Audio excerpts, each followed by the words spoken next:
Commander Jiwoo Kim rubbed his tired eyes as the alien transmission played for the 1,000th time across his monitor. 3 days ago, this strange signal had arrived at Earth's deep space communication array, buried in the cosmic background noise like a whisper in a hurricane.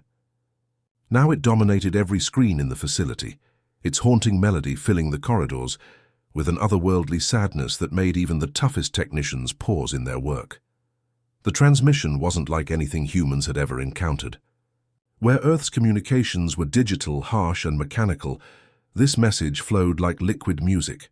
Crystal-clear harmonics rose and fell in patterns that somehow conveyed desperate urgency without needing translation. Every few minutes the signal would spike, with what could only be described as screaming. Not human screaming, but something far more alien and infinitely more heartbreaking. "Sir, the linguistics team just finished their analysis," reported Lieutenant Somin Park, her usually steady voice trembling slightly. She had been working without sleep since the transmission arrived, her black hair pulled back in a messy ponytail, her uniform wrinkled from countless hours bent over holographic displays. "The Kethmori are a crystalline species from the Veth system, about 47 light-years from here. Their homeworld is called Veth Prime." Jiwoo leaned forward in his chair, studying the translated data streams flowing across his screens. The images were horrifying. A beautiful blue-green world with towering crystal cities now being consumed by something the Kethmori called the Ravagers. These weren't ordinary invaders. They were self-replicating machines that devoured everything in their path, converting matter into more of themselves in an endless cycle of destruction. "How long do they have?" Jiwoo asked, though he dreaded the answer. Somin's fingers danced across her controls, pulling up orbital scans transmitted by the dying Kethmori satellites. "At current consumption rates, maybe 2 weeks. The Ravagers have already consumed their outer colonies and 3 of their 7 moons. They're processing the material into new swarm units faster than we can count." The command center fell silent, except for the alien transmission continuing its desperate loop. On the main display, grainy images showed the Ravagers in action, metallic, swarms that moved like living things, flowing over Kethmori cities like silver water. Where they passed, nothing remained but perfectly smooth metal surfaces that gleamed with their own inner light. "Sir," Somin continued, her voice barely above a whisper, "we've detected similar transmissions being sent to every major galactic power. The Altani Empire received it 6 days ago. The Vorthak Collective got it a week before that. Even the Ethereal Conclave has been contacted." Jiwoo felt his stomach drop. "And their responses?" "Nothing." Complete silence from all of them. Somin pulled up intercepts from alien communication networks, her clearance level barely sufficient to access the highly classified intelligence. Our deep space listening posts caught fragments of their internal discussions. The Altani High. Command called it an acceptable loss. The Vorthak classified it as beyond optimal risk parameters.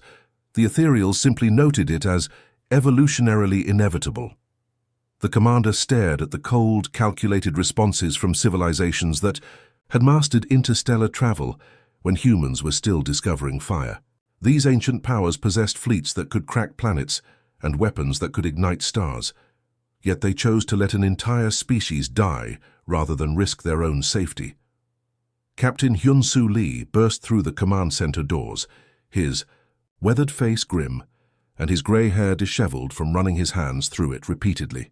At 62, Lee was one of Earth's most experienced space commanders, having led the first successful missions to Europa and Titan. But today he looked every one of his years and more. "The World Council just finished their emergency session," he announced, his voice heavy with defeat. "Unanimous decision, no intervention.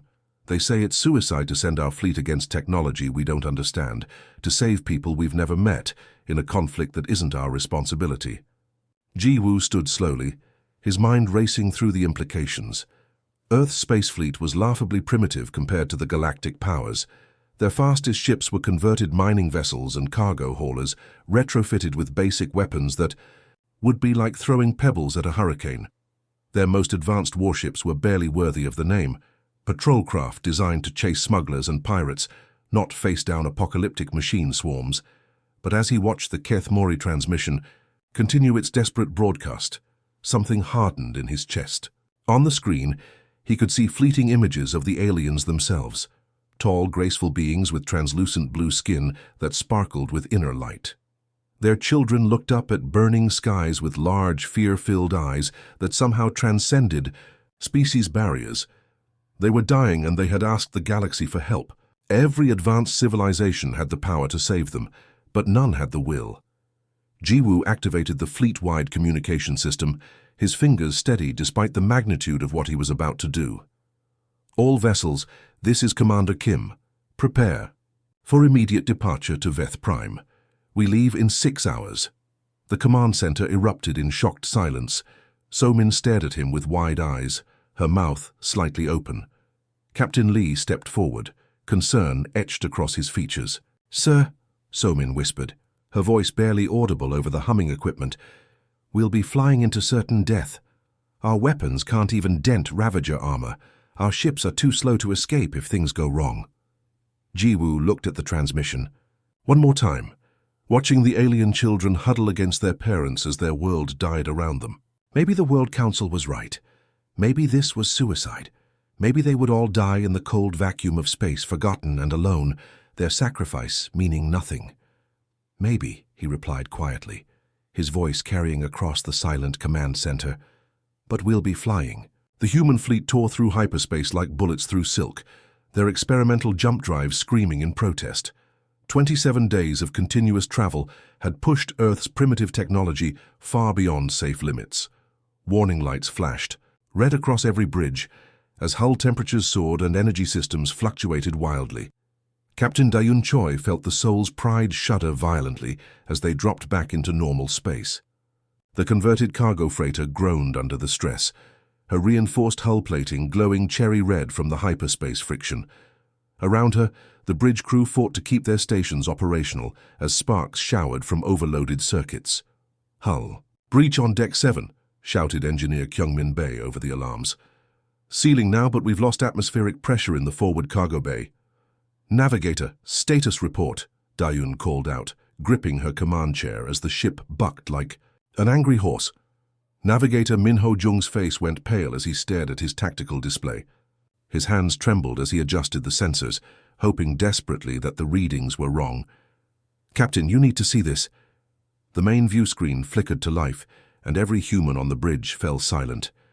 Before them lay a vision of hell that would haunt their dreams forever. Veth Prime had once been beautiful. Intelligence reports showed a world of crystal spires reaching toward azure skies, with cities that sparkled like diamonds in the sunlight. Vast oceans of liquid methane had reflected the light of twin suns, creating rainbow effects that could be seen from orbit. Now it was dying. The planet's surface writhed with metallic life as Ravager swarms flowed across continents like living Mercury. Where they passed, the crystal cities melted and reformed into geometric patterns that hurt to look at. The beautiful spires were gone, replaced by massive processing towers that pulsed with sickly green light. "Dear God," Minho breathed, his voice barely a whisper. But the planet itself wasn't the worst of it. 3 of Veth Prime's 7 moons had been completely consumed, their familiar spherical shapes replaced by massive industrial complexes. These processing stations worked around the clock, converting raw matter into new Ravager units with mechanical precision. Every few minutes, another swarm would launch from the moon factories, adding to the billions already consuming the system. "Captain," Communications Officer Young Soo Han's voice cracked as he monitored alien frequencies. "I'm picking up survivor transmissions from the planet's surface. The Keth Mori are broadcasting from emergency shelters, but their power is failing." Through the static, they could hear the crystalline beings' voices rising in what could only be prayer songs. Even without translation, the desperation was clear. Children's voices mixed with their elders, creating haunting harmonies that made the human crew wipe tears from their eyes. "Admiral," came the grim voice of Colonel Tae Hyun Yoon from the military escort Busan Defender. "Our weapons won't even scratch their armor. I'm reading energy signatures that are off our scales. These machines are using technology we don't even have theories for." Admiral Sun Hee Kang, hastily promoted to lead this impossible mission, studied the tactical readouts streaming across her flagship's screens. The numbers told a story of complete technological mismatch. Humanity's most powerful plasma cannons generated energy outputs measured in the gigawatt range. The Ravager's defensive systems absorbed terawatts without even fluctuating. Their ships were equally outmatched. Where human vessels relied on chemical rockets and primitive fusion drives, the Ravagers moved through space, using some form of gravity manipulation that bent physics around them. Their swarm units could accelerate at rates that would turn human pilots into paste, while their larger craft phased in and out of normal space like ghosts. Mam reported Tactical Officer Dongwook Park from his station, sweat beading on his forehead. The enemy has detected our arrival. 37 swarm clusters are moving to intercept. Estimated contact in 18 minutes. Through her view screen, Sun Hee could see them coming. Rivers of liquid metal flowing through space, each individual unit no larger than a fighter craft, but moving in perfect coordination with millions of others. They left trails of distorted space-time in their wake, reality itself seeming to bend around their alien technology. All ships, battle stations, Sun Hee announced over the fleet communication system. Engineering teams prepare for combat operations, medical bays ready for casualties. But even as she gave the orders, she knew they were meaningless. 18 human vessels, most of them converted civilian craft, against technology that had consumed half a star system. The math was simple and brutal, yet as she watched the Ravager swarms approach, something shifted in her thinking. They couldn't win a conventional battle, but who said they had to fight conventionally? Humans had survived on Earth, not because they were the strongest or fastest, but because they were unpredictable. They did things that made no sense to other species. "Change of plans," she announced, her voice carrying a note of grim determination that made her crew sit up straighter. "All ships, ramming speed, target the processing stations on the moons. If we can't outgun them, we'll out-crazy them." The response was immediate chaos over the communication channels. "Ma'am, that's suicide," protested Captain Do-hyun Shin from the mining vessel Daegu Hauler. "Our hull integrity won't survive a direct impact," added Captain Yun-Soo Yu from the passenger liner Jeju Dream. But Sun Hee was already calculating trajectories and impact vectors. "Listen to me, all of you. Those processing stations are pumping out new Ravagers every minute. We can't fight the swarms, but maybe we can stop the source. Set your ships for maximum velocity and aim for the factory complexes." One by one, the human captains acknowledged the order. They were miners, cargo haulers, and passenger transport pilots who had volunteered for a mission everyone knew was impossible. None of them were trained for suicide runs against alien technology. But as the human fleet accelerated toward the moon factories, something extraordinary happened. Over the communication channels, someone began singing. It was an old Earth song, something about home and family and never giving up. Within minutes, all 18 ships had joined in, their voices creating a harmony that reached across the vacuum of space. Behind them, monitoring stations throughout the galaxy detected the human approach. Advanced civilizations that had refused to act now watched in stunned silence as these primitive newcomers attempted what every military analysis had deemed impossible. The Altani Empire's war computers calculated the humans' chances of survival at 0. The Vorthak Collective's probability matrices couldn't even process the illogic of the attack, but logic had never been humanity's strong suit. As the Soul's Pride and her sister ships screamed toward the Ravager processing stations, their crews singing ancient songs of hope and defiance, they carried with them something the galaxy had forgotten, the willingness to die for strangers, simply because it was the right thing to do. The universe was about to learn that sometimes the most powerful weapon wasn't superior technology or overwhelming force. Sometimes it was just ordinary people deciding that some things were worth any sacrifice. Sergeant Eugene Seo felt the Soul's Pride buck and roll as Ravager energy beams sliced through the converted freighter's outer hull. The ship's artificial gravity flickered on and off, making her stomach lurch as she floated briefly, before slamming back down onto the deck plating. Around her in the cramped launch bay, 30 Korean Marines made final checks on equipment that would have been considered antique by galactic standards. "Kinetic rifles, really," muttered Corporal Sung Ho Park, hefting his weapon with a bitter laugh. "We're taking gunpowder weapons against machines that eat planets." Yu-Jin pressed her palm against the cold metal of the airlock door, feeling the vibrations of enemy fire through the ship's superstructure. Each impact sent shockwaves through her bones. "They're all we've got, Park. Besides, sometimes simple works when complex fails."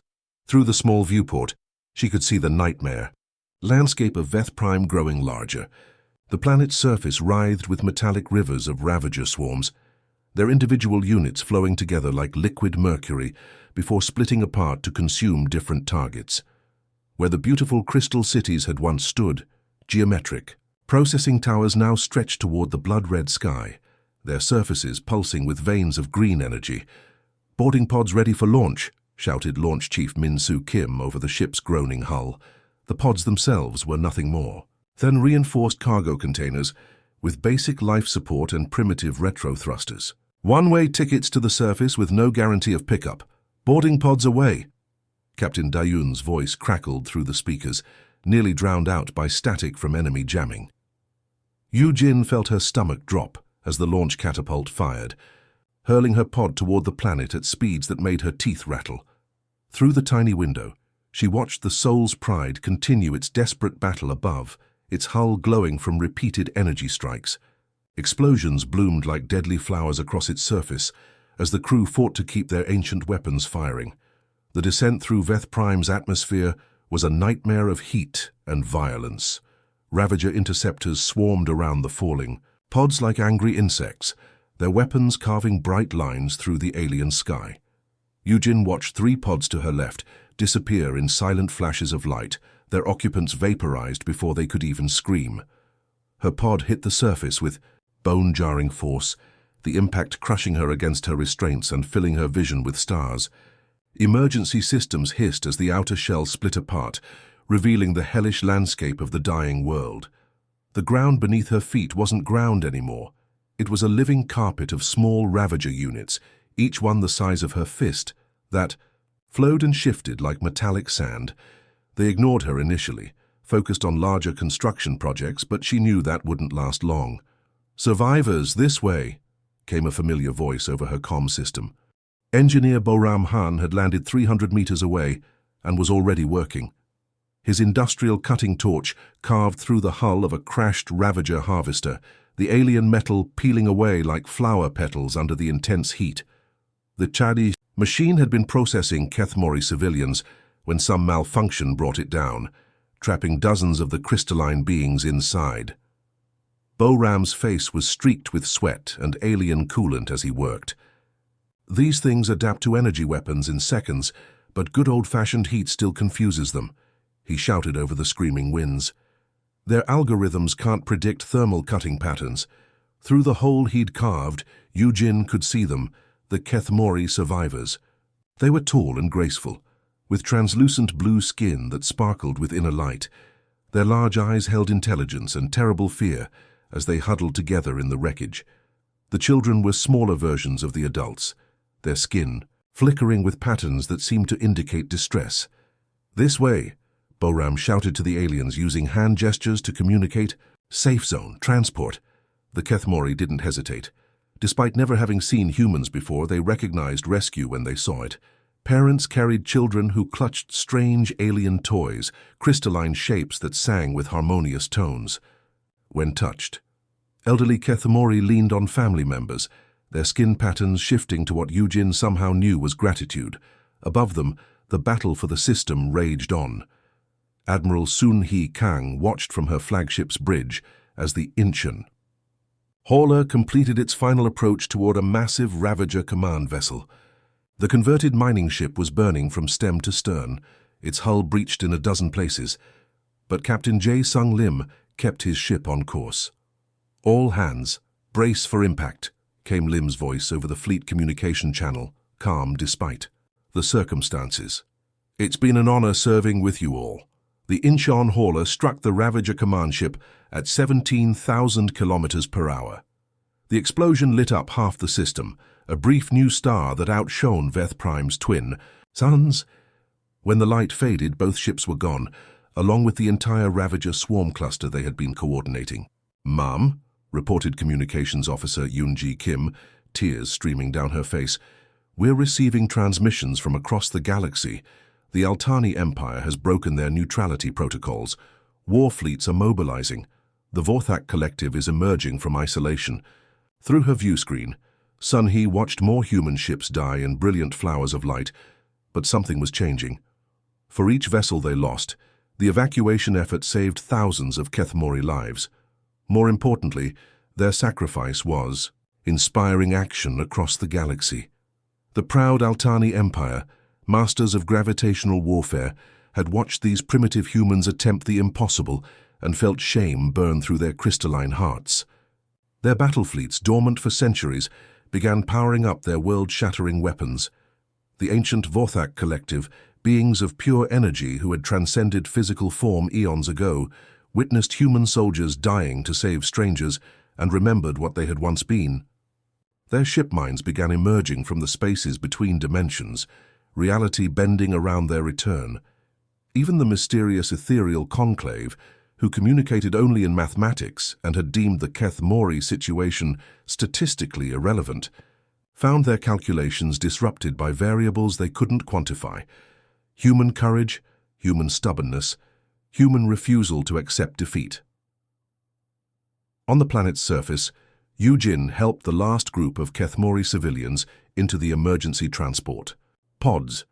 The aliens' skin patterns had shifted to colors she was beginning to recognize as hope mixed with sorrow. They knew they were being saved, but they also knew their world was dying. One small Kethmori child, no larger than a human toddler, approached Yu-jin with something in its tiny hands.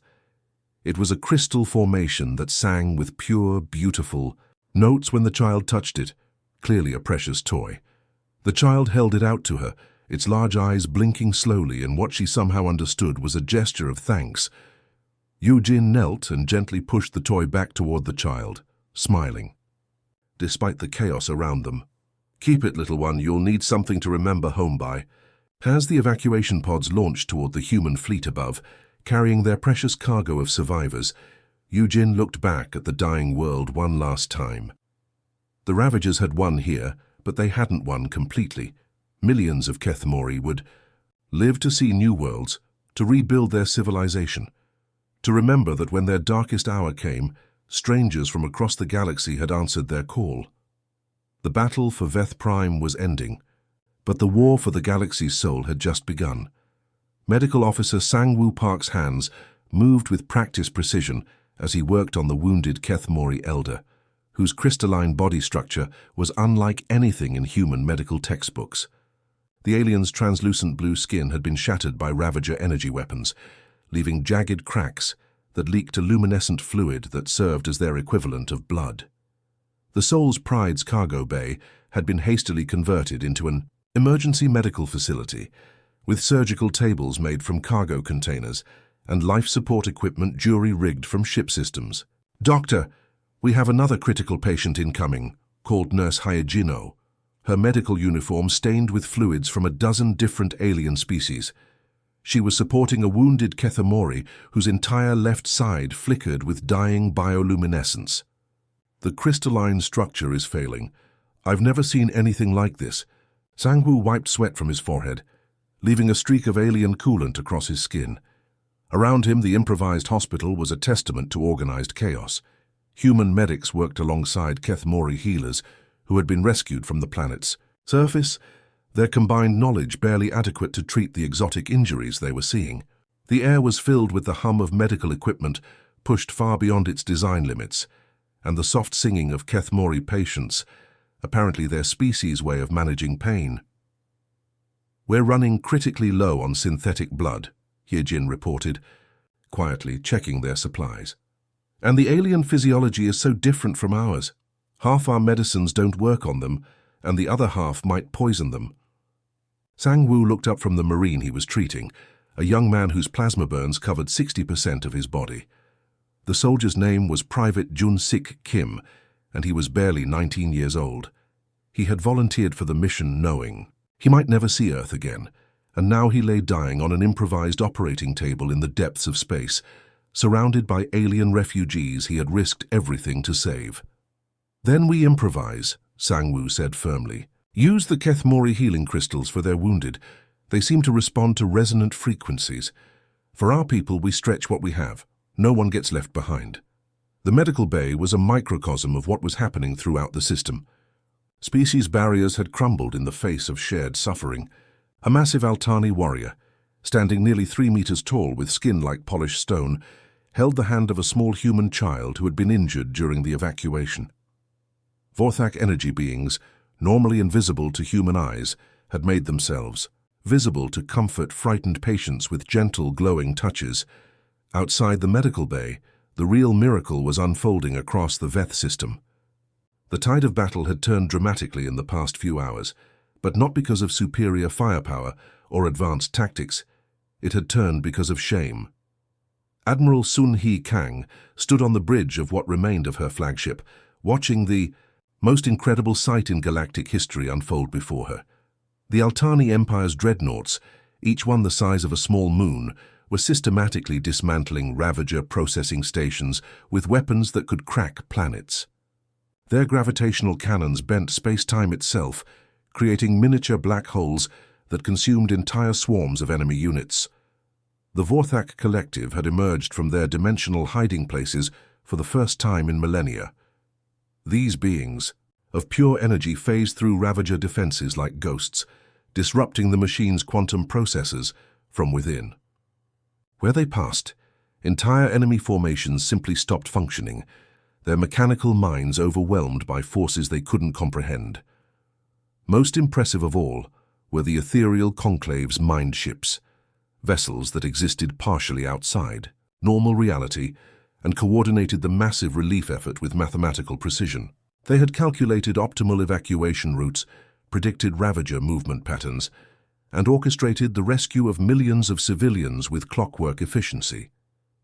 But all of this galactic might had been mobilized by the sacrifice of primitive humans who had arrived in converted cargo ships and mining vessels. "Admiral," reported Communications Officer Donghua Lee, monitoring fleet-wide communications, "the Joint Command is requesting your presence for the final briefing." Sun-Hee made her way to the communication center, her uniform singed and torn. From the battle, through the corridors of her damaged ship, she passed human crew members working alongside alien refugees. Children from a dozen different species played together in the observation decks, their games a mixture of Earth and alien, traditions that somehow worked despite the language barriers. The Joint Command meeting was unlike anything in galactic history.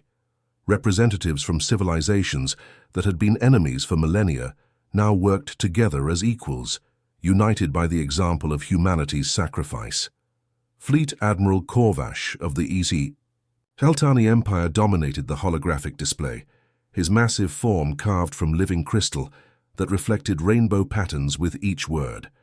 "Admiral Kang," his voice rumbled like distant thunder, "please report on the evacuation status." "The evacuation is complete," Sun-Hee announced, her voice hoarse from days of continuous operation. 3.7 million Kethmori civilians are safe aboard Alliance vessels. We've also rescued survivors from 17 other species that were trapped in the system. The alien commanders exchanged glances that transcended species barriers. In their various ways, they all recognized the magnitude of what had been accomplished. "The processing stations are destroyed," added Vorthak Collective speaker Zenthara, her energy form flickering with what humans were learning to recognize as respect. "The Ravager threat in this system has been eliminated." Admiral Korvash's crystalline features shifted in what his species considered a gesture of deep respect. "Your species has shown us what we had forgotten, Admiral Kang. Courage is not the absence of fear, but action despite it. You came here knowing you would likely die, not for conquest or resources, but simply because others needed help. The cost had been terrible beyond measure. Of the 63 human vessels that had answered the original distress call, only 18 remained operational. The Busan Defender was gone, vaporized while ramming a Ravager command ship. The Daegu Hauler had sacrificed itself to protect an evacuation convoy, The passenger liner Jeju Dream had died buying time for alien survivors to reach safety. Earth mourned 12,000 volunteers who would never return home. They were miners and cargo pilots, engineers and shopkeepers, ordinary people who had signed up for an impossible mission because they couldn't stand by while others suffered. Their names would be remembered in the halls of human history, but more importantly, their sacrifice had changed the galaxy forever. "The Ravager fleet is retreating to the Outer Rim," reported Ethereal Conclave Coordinator Prime 77, its mathematical consciousness interfacing directly with the communication systems. "They appear to be regrouping for a larger offensive." Sun He nodded grimly. The battle for Veth Prime was over, but the war was just beginning. The Ravagers were a galactic threat that would require continued cooperation to defeat. But for the first time in cosmic history, that cooperation seemed possible. "Then, we'd better prepare," she said simply, "because next time they won't catch us divided." The galaxy had learned a lesson written in human blood and sacrifice, that sometimes the greatest strength comes not from superior technology or overwhelming force, but from the simple decision to do what's right, regardless of the cost. Ambassador. Woojin Shin stepped through the sliding doors of Unity Station's main corridor, still amazed by what humanity had helped create. The massive space station stretched for kilometers in every direction, its gleaming halls filled with beings from across the galaxy.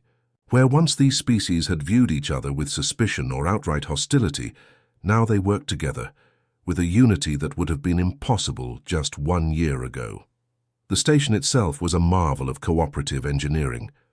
Altani crystal growing technology formed the basic structure, while Vorthak energy manipulation systems provided power that seemed to bend the laws of physics.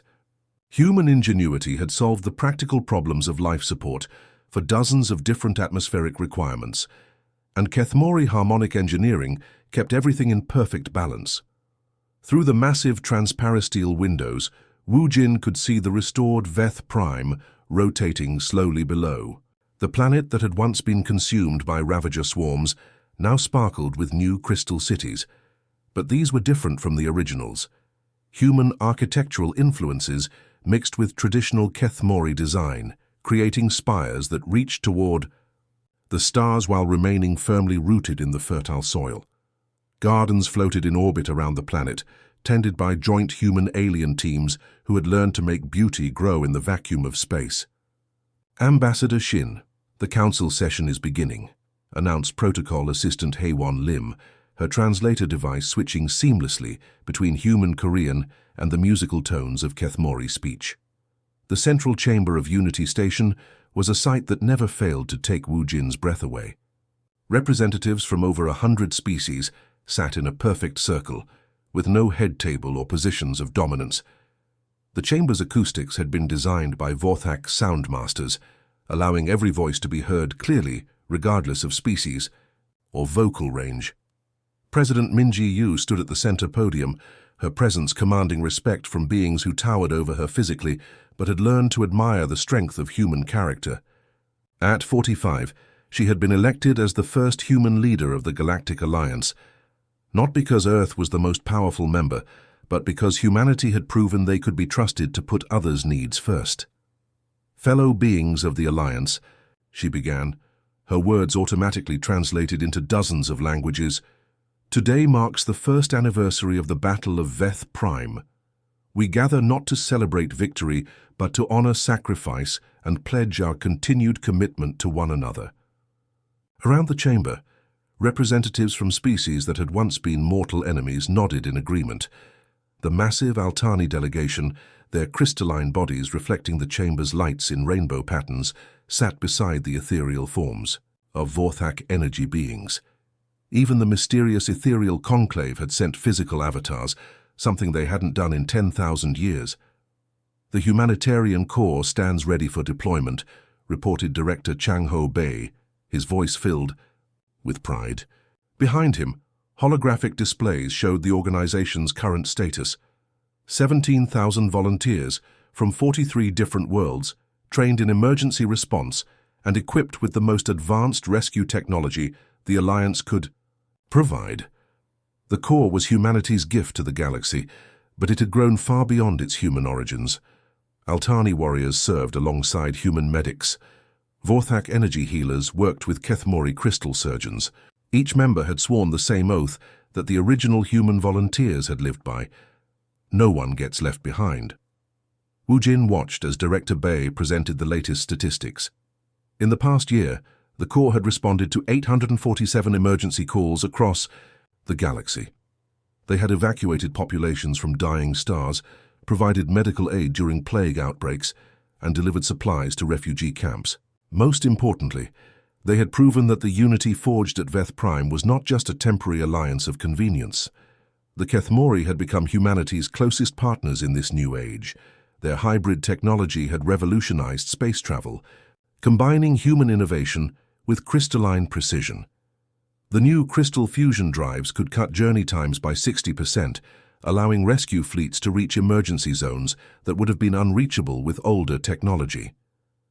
"The rescue capabilities are beyond anything we dreamed possible," reported Chief Engineer Solmi Jeon, displaying technical specifications that made the older generation of starships look like wooden sailing boats. "We can now reach any point in the galaxy within 3 days. But the real revolution wasn't technological, it was philosophical. Species that had spent millennia focused on their own survival and advancement now competed to see who could provide the most aid to others. The Altani Empire had converted half their military production to humanitarian supplies. The Vorthak Collective had emerged fully from their dimensional hiding places to establish healing centers on border worlds.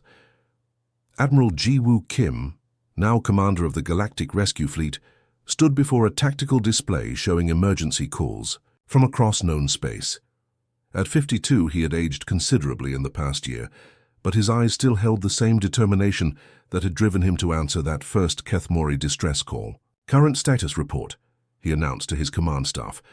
"We have 17 emergency calls pending response. The Denari system is facing stellar collapse. Their sun is going supernova ahead of schedule. The outer rim colonies are dealing with a plague that's jumped species barriers, and we're getting reports of dimensional incursions near the galactic core." Captain So-Min Park, now his second in command and wearing the insignia of the Alliance fleet, studied the tactical displays with practiced eyes. "Sir, we have 12 rescue fleets ready for immediate deployment. The new hybrid ships can handle multiple emergency zones simultaneously." Jiwoo smiled, remembering the desperate days when Earth's entire space fleet consisted of converted cargo ships and mining vessels.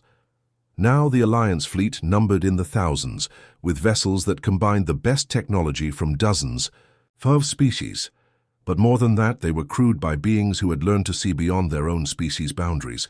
"Deploy rescue fleets to all emergency zones," he ordered, "and transmit the Alliance motto to all vessels." Across the galaxy, Alliance rescue ships received the same message that had become their rallying cry. No one gets left behind. The transformation hadn't been without challenges. Old prejudices died hard, and there were still species that preferred isolation to cooperation. Pirates and raiders had tried to exploit the chaos following the Ravager War. Political tensions flared when ancient territorial disputes conflicted with humanitarian missions. But for every setback, there were a dozen success stories. Children from warring species now played together in Alliance schools. Joint research. Projects had produced medical breakthroughs that saved millions of lives. Art and music flowed freely between civilizations, creating cultural fusion that enriched everyone. The greatest success was the establishment of the Sentinel Network, early warning systems that could detect threats like the Ravagers before they became galactic catastrophes. Every Alliance world contributed resources and personnel to maintain the network, knowing that their individual survival depended on collective vigilance. As the council session concluded and representatives began returning to their homeworlds, Wu Jin reflected on how much had changed. Earth was no longer a primitive backwater on the galaxy's edge. It had become the moral center of a vast alliance, not through conquest or intimidation, but through the simple act of caring about others. The memorial wall in Unity Station's central hub bore the names of the 12,000 humans who had died at Veth Prime, but it also held the names of thousands more from every Alliance species who had died in humanitarian missions since. Their sacrifice had taught the galaxy a lesson that would echo through the ages. Sometimes the greatest power comes not from the ability to destroy, but from the willingness to save. Late at night, when the station's corridors were quiet and most beings had retired to their quarters, Wu Jin would often stand at the memorial wall and remember that first distress call. He would think about Commander Kim's decision to launch a hopeless rescue mission, and how that single act of compassion had changed the fate of 1 trillion souls. The age of isolation was over. In its place had risen something unprecedented in galactic history, a community of species united not by fear or necessity, but by the radical idea that every life, regardless of species or origin, had value worth defending. In the vast, cold universe, the warmest light still came from those who chose to care. The end.